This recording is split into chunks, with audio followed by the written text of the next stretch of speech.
There's the most extreme consequences in big wave surfing. The idea that you could go out there and possibly drown and die is very relevant, and I've seen it happen. And it's tragic when it does happen, but it's also, I guess a sign that you were really out there, and living and taking those chances in life. That's the greatest feeling in the world. So, if it does happen, then it's just a part of life. And if it were to happen surfing, that's would be even better. It does give you a really good sense of perspective on your place in the universe. We're pretty small in comparison to the bigger power of nature, and especially the ocean. It really gives you a deeper respect for the sea and a deeper respect for what these guys are doing when you consider that they're out, harnessing such an amazing amount of energy on a surfboard. Big wave surfer is somebody who dedicates their lives and themselves to actively pursue the world's largest waves around the globe. A 12-month of the year exploit, traveling from country to country, continent to continent, following the biggest storms and making sure that you're putting yourself the very biggest, the very best location at each time. In the end, it's all about surfing, and unless you're actually dropping down the face of one of these things, nothing else matters. So. When I first began there, I said, well, it's Hawaii and Peru had the only known big waves to ride, and then we just found so many more. And as we keep going, the search is part of the adventure. Every surfer wants to go find a wave of his own.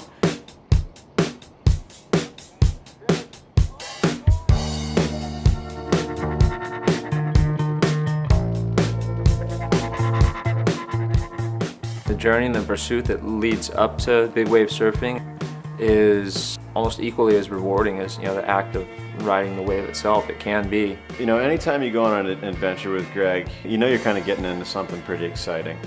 I spend a tremendous amount of time, probably too much, looking at all the different wave models and weather models around the world, trying to learn about the different waves that we know of, as well as try and find new potential waves that could be biggest in the world or some of the best in the world. They factor in tides, swell height, buoy weather, wind weather, water temperature, just all of the above. They know pretty much down to the last 6 to 12 hours when the biggest wave of the day is going to break, and they want to be there for that. You only get so many days of big waves in a year. And even in a lifetime, and I personally want to make the very most of every single one of those opportunities. But usually when there's a big purple blob or a black blob in the middle of the ocean, that's when the phones start ringing, and that's when the texts start happening, and they happen at all hours of the night. And my girlfriend knows it'll be 2 in the morning, the phone will go off, and she's like, Big wave surfer like Greg Long really doesn't know what his schedule is going to be for the year. Baby showers and weddings and intimate dinners and all those things are all tentative because a swell could pop up at any given time and he's going to be jumping on a plane. You also find that big swells tend to happen around holidays and those important family times too. So I've been watching these couple of little storms the last week. I've been back in California and a little bored, to be perfectly honest. And so we're looking at the one a couple days ago, and it was looking decent, and then it kind of downgraded on the models. And I look at everything probably 5 times a day, obsessively. And yeah, there was a lot of kind of skepticism because it's such a local storm and a lot of uncertainty with the models and as to how big it was actually going to be. And then I've always had the mentality that I'd be more bummed if I didn't come and it was good than if I came over here and got skunked. And so yeah, it looks like we're in for a treat.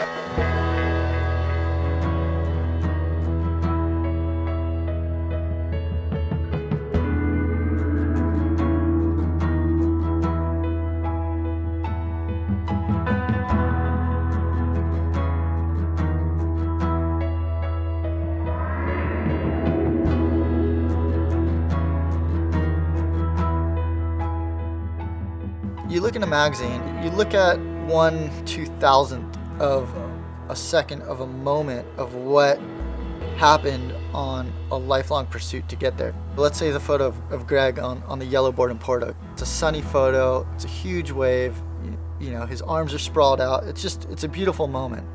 What you don't see is the 5 waves behind it that if he falls are going to land on his head, and you don't see the bad night's sleep he had the night before because he was up all night thinking about it, or the Montezuma's Revenge you have to battle while you're in Mexico before you go surfing. So there's so many more elements that don't really get seen by the public. December 5th, 2007, Greg caught the biggest paddling wave of the winter. That whole swell, actually, we started at Mavericks the morning before. Mavericks was foggy. We went to Ghost Trees and we surfed Ghost Trees, and then got in the car, drove 12 hours all night, and went out to Todos the next morning. You're talking surfing at the absolute highest level in freezing water, driving 12 hours, getting to Baja at 2 in the morning, and then being on a boat at 5 in the morning and surfing all day. And we're not talking small waves, we're talking 40-foot waves, 50-foot waves. When there's a big swell coming, by the time I'm actually there and riding it, more often than not, physically, if I paddle out to a session, I'm, operating at or feeling, I'm at 60%, energy level, and that's a good day.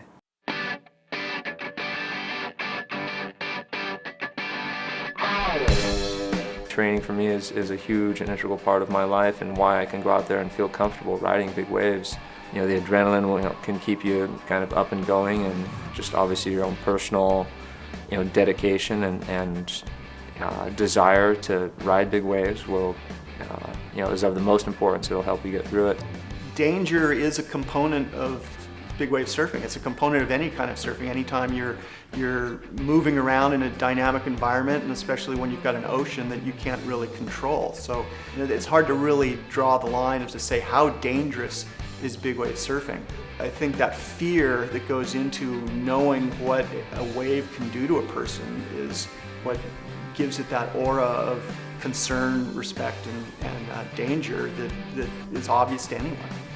Well, the dangers in our sport of big wave surfing, and it is against nature, but I'll just say one thing, it's you're falling in water. It's a lot better than concrete.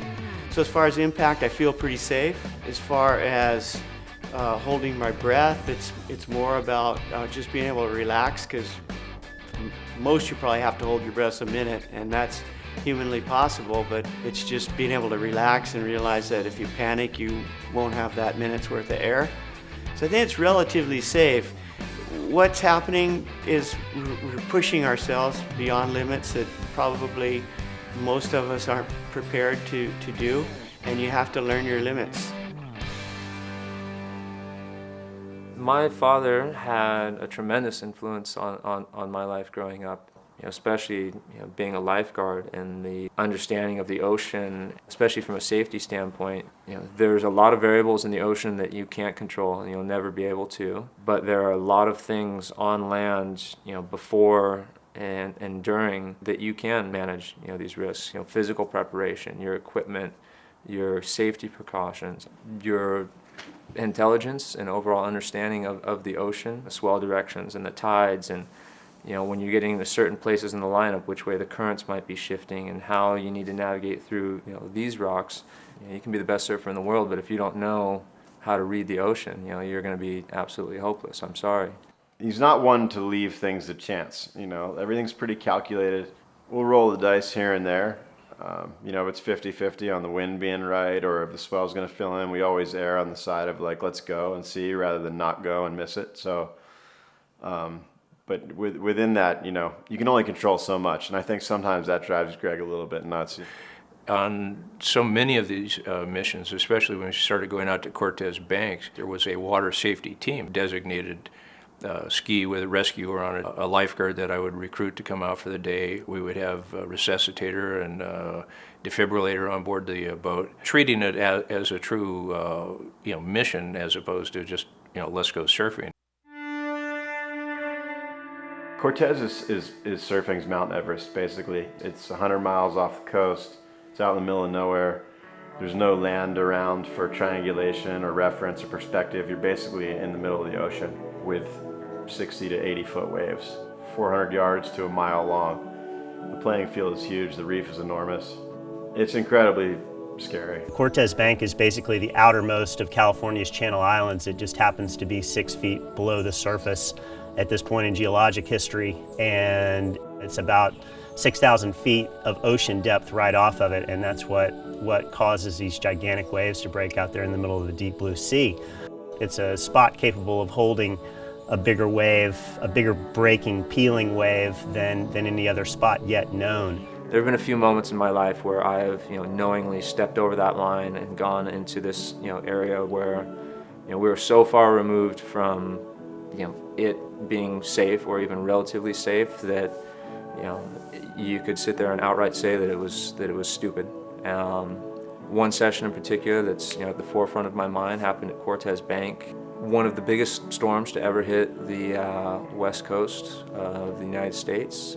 The night before the swell was set to hit, the models changed, and here we are presented with a 6-hour window in, going out in the middle of a storm to surf, the swells that it created in hopes that there's 6 hours of, light enough winds that we can surf before the next storm comes and, we can get back to safety in time. So when you put it on paper, it was this far-fetched, ridiculous, stupid idea, which is what everybody told us. I don't sanction this trip. You don't have the necessary backup. And in these kind of conditions, if the Coast Guard had to fly a helicopter out there, it's still going to be a just needle in the haystack. Once we were out there and we knew that we were going to be surfing, that's when the consequences of our actions came to the forefront of our mind. We saw waves 100 feet. Here you have the opportunity to ride the biggest waves of your life, something that you've thought about and prepared for and trained for and dreamt about doing for years, and this opportunity is before you. But if something goes wrong, it could very well be the end of this lifetime as you know it. I'd have to say I kind of tried to instill in the kids that there is no fear of dying. Every instant of life is a miracle. There's only so many opportunities that you get in a lifetime to ride big waves, and that was one that I wasn't gonna miss. We went out there and we went surfing, which remains to this day the most dangerous thing, bar none, that any group of surfers has ever done. And I think Greg would even argue maybe the stupidest thing that any group of surfers has ever done. Each one of us rode the biggest wave of our life, unquestionably. Mike Parsons at the time set a world record. I had one wave in particular that I don't know if I'll ever get the opportunity to ride a bigger one in my entire life. And I remember just seeing this thing, just going, okay, like, here it is. This is the moment. Do you actually want, do you want to do this? And when I let go of that rope and started going down the face of this thing, there was that thought of, this is it. This is everything that you've learned in your entire life coming to this moment, to ride this wave successfully. So you better not fucking fall, because this could be, probably would have been that wave that you disappear forever. There wasn't even a sense of like stoke or that excitement afterwards. That I was outright terrified and shaking uncontrollably and vomiting, and it was but I was crying later. That I just I think one of those where your life is you're walking that line of going one way or the next. There's risk involved with everything that he does. The fact that I know he's prepared is I guess something that gives me some comfort. But to be quite honest with you, I try not to think about what he's doing. Surfing is a metaphor for life. I mean, we're on a moving playing field. And sometimes it's high tide, sometimes it's low tide, sometimes it's glassy, sometimes it's stormy. Life's that way. So you learn to cope and go with the flow, and most of the time you're going to get through. And if something doesn't work out, then kick it into another level and deal with what's there.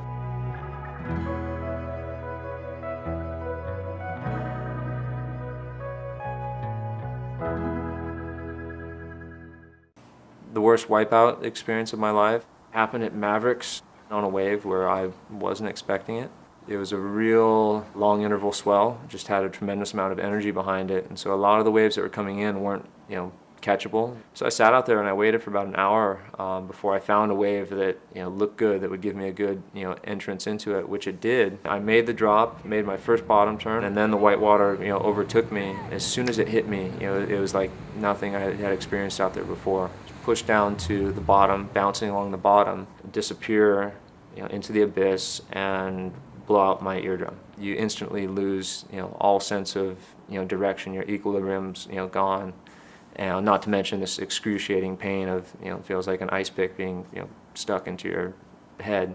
I realized, okay, I still had my leash on, so I start climbing my leash to get to it because I've been down a long time. When, I'm probably about halfway back up, I'm hear the whitewater from the second wave coming. And it's a pretty sinking feeling when you're down there and you know that that wave's coming. I was on Rob Brown's boat when Greg broke his eardrum. When you're watching the board tombstoning, and it's that was a very, very powerful swell, one of the most powerful ones I've seen at Mavericks. It was a 20-second plus interval, and the swell was just arriving. And when he went down, I knew it was bad, and that there was a high likelihood it would be a two-wave hold down. There was a moment there, a moment of panic, which is what will kill you essentially in the end. I regrouped my thoughts and, having that conversation with, okay, you're going to be fine. This is what you train and prepare for. All the while, knowing that you're running out of oxygen. If your leash breaks, then I'm going to be in serious shit because finding the surface will be next to impossible. And once that second wave subsides, I did the same thing. I couldn't swim because you'd take a stroke and I would just feel like I didn't know which direction I was going into. So I climbed my leash again.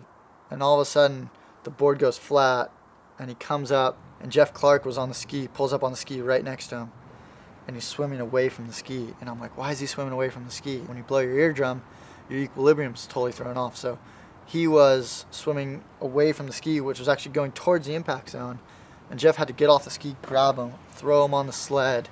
His leash stretched from 20 feet to over 40 feet. It was now stretched out to 40 feet. So his leash basically saved his life. He was able to climb it. He didn't know which way it was up. And so that was very sobering, watching my son potentially drowning.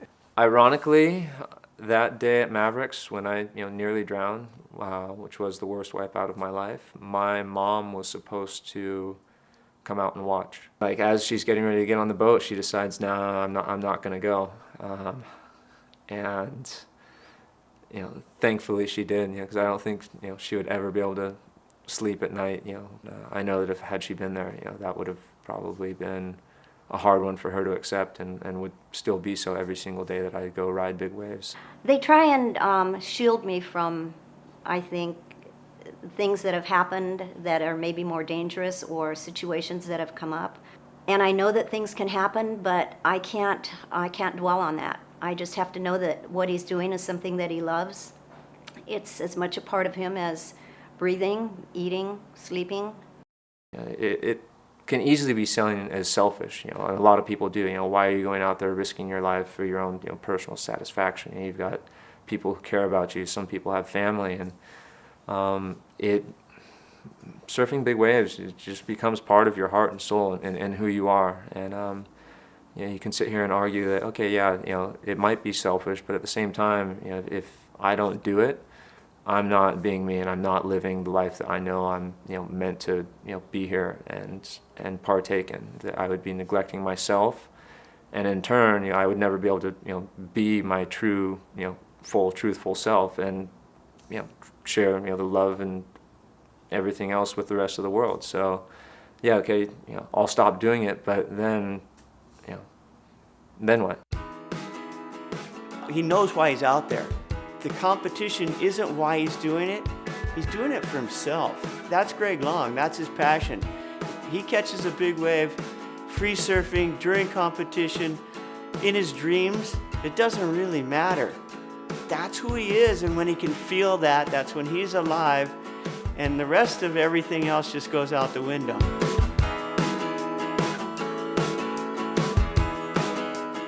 There's an amazing bond and respect and camaraderie amongst those that are actively involved in this big wave surfing world. And when we're out there, we are looking after one another. The only people that could essentially help you, are those that are out there and competent, and the other surfers that you're amongst, and possibly the water safety and people in the channel, and you go through a lot again, physically, mentally, and so the friendships that are made in the big wave lineups run so deep, and we love one another with the most respect that you could. It kind of is like almost going into battle. It's kind of like everybody's got a job to do, and it's like expected that you do your job, and it's also expected that you keep quiet about your job, and kind of like there's a level of sort of cloak and dagger, if you will, that I lie to my family, lie to my wife. Where are you going? Oh, I don't know. We're just going somewhere. Lie to our friends. Leave breadcrumb trails over here when we're going over there. It's pretty fun. And all in the spirit of exploration and trying to find good waves. Those that I know that I'm friends with, they're always out there. It is again that personal, pursuit of greatness in their own quest, to challenge themselves against the ocean.